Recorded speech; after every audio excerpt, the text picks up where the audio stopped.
Hello everybody, Ben Woodruff here with another Falconry video. Today's video I'm going to be talking about some of the ethics and kind of the know-how, what it takes when it comes to representing falconry and educating falconry. It's actually kind of important, and again, this is another, not kind of a falconry handbook sort of topic, and it is important. That's why I wanted to share it.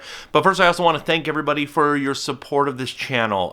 Just made it to, we just passed the 20,000 subscriber mark, and I very much appreciate that. I appreciate the people who watch these videos and contribute and ask questions and share their own expertise down in the comments for the benefit of other falconers on here. Very much appreciate it. And so thank you. Thank you very much. Tonight's video, not today's, it's nighttime right here. So when we're talking about falconry, falconry is the oldest recognized field sport in the human species. I think even the United Nations recognizes it as an intangible world heritage sport because it's been practiced just about everywhere, has a rich history. I'm in the United States. Our history with it is very short, but as a species for humanity, it's been around forever. And that makes it very odd because interacting with animals in any way can kind of defy basic logistics.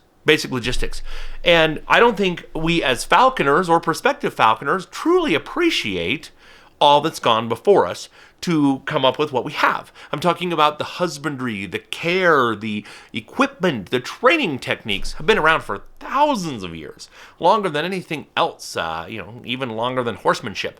And picture if it wasn't that way. Picture if just out of the blue, let's pick an animal, porcupines. Now, I've done work with porcupines. I've had to trap and move porcupines in the past. And if porcupines are covered with quills, they're dangerous. They have potential danger, right? They can't shoot them, in case you didn't know. But if you get stabbed by one, it comes out and stays stuck in you. Not pleasant. So if I just said, hey, we need you to come up with equipment and techniques to transport and walk and handle porcupines. They have potential danger. It's like, okay, there's going to be a learning curve when you're trying to figure out how to do that. To a smaller degree, I've experienced that working with camelids.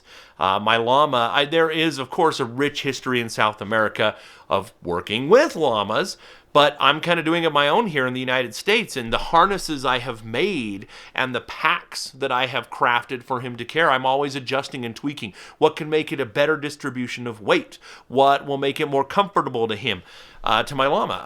And it's been a learning curve. Falconry, even though we're always innovating new ideas, we have such a long history that there's things that just work.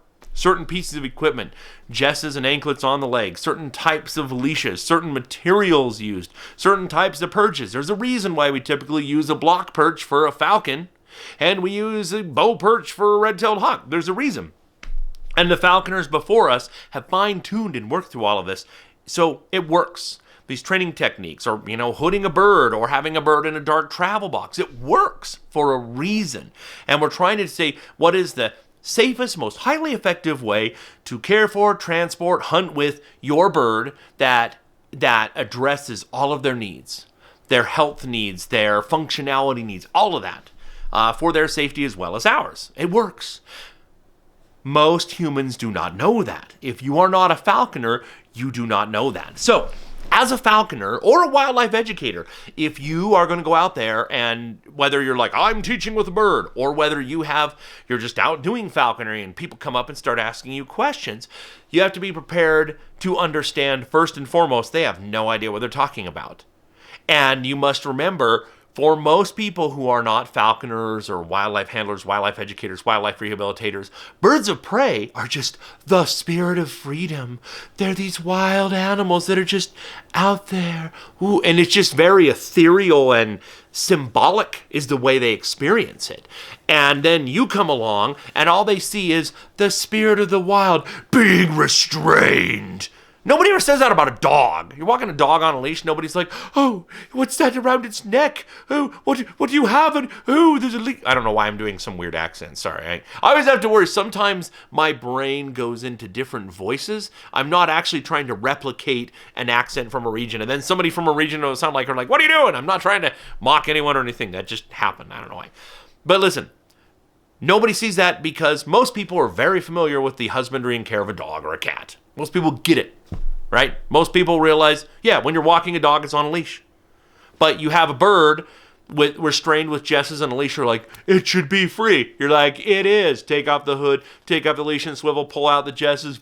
Oh, geez, it went a mile upwind. It went 3,000 feet up, and it went over and is circling me. It's a lot more free than that dog over there, isn't it? But people don't view it that way. You need to be aware of that, and you need to kind of respect that in the words you share and the way you present your bird. It can be very frustrating. For example, a falcon sitting on your fist and then it baits, right? Which is where they jump off and get back up.